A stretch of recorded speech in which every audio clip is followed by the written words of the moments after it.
గడిచిన 5 సంవత్సరాలు ఎప్పుడైనా ఒక గ్రామ సభలో కూర్చొని మాట్లాడుకున్న దాఖలాలు ఉన్నాయా అని మిమ్మల్ని అడుగుతున్నా. ఎప్పుడైనా ఒక ముఖ్యమంత్రి ఒక ఉప ముఖ్యమంత్రి మీ దగ్గరికి వచ్చి సాదా సీదాగా వచ్చి కూర్చున్న సందర్భాలు ఉన్నాయా అని అడుగుతున్నా.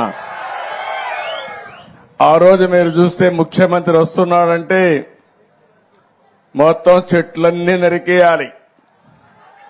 ఇక్కడికి వచ్చుంటే ఈ పల్లాలమ్మవారి దేవాలయంలో మొత్తం చెట్లన్నీ నరికేసేవాడు. అవునా కాదా గుర్తు తెచ్చుకోమంటున్నా.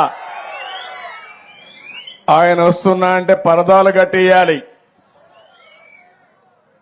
అదే సమయంలో అందరి ఇళ్ల దగ్గర అరెస్ట్ చేసేయాలి. ఎవరు బయట రాకూడదు. ఈ ప్రాంతం అంతా స్కూల్స్ అన్ని మూసేయాలి.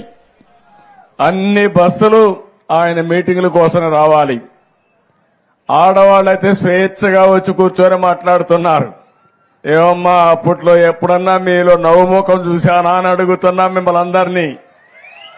స్వేచ్ఛ ఉందా అని మిమ్మల్ని అడుగుతున్నా. మిమ్మల్ని బలవంతంగా డాక్రా సంఘాలని బలవంతంగా తీసుకొచ్చి పెద్ద పెద్ద మీటింగులు పెట్టి ఉదయం నుంచి సాయంత్రం వరకు మీకు పనిష్మెంట్ ఇచ్చే రోజులవి.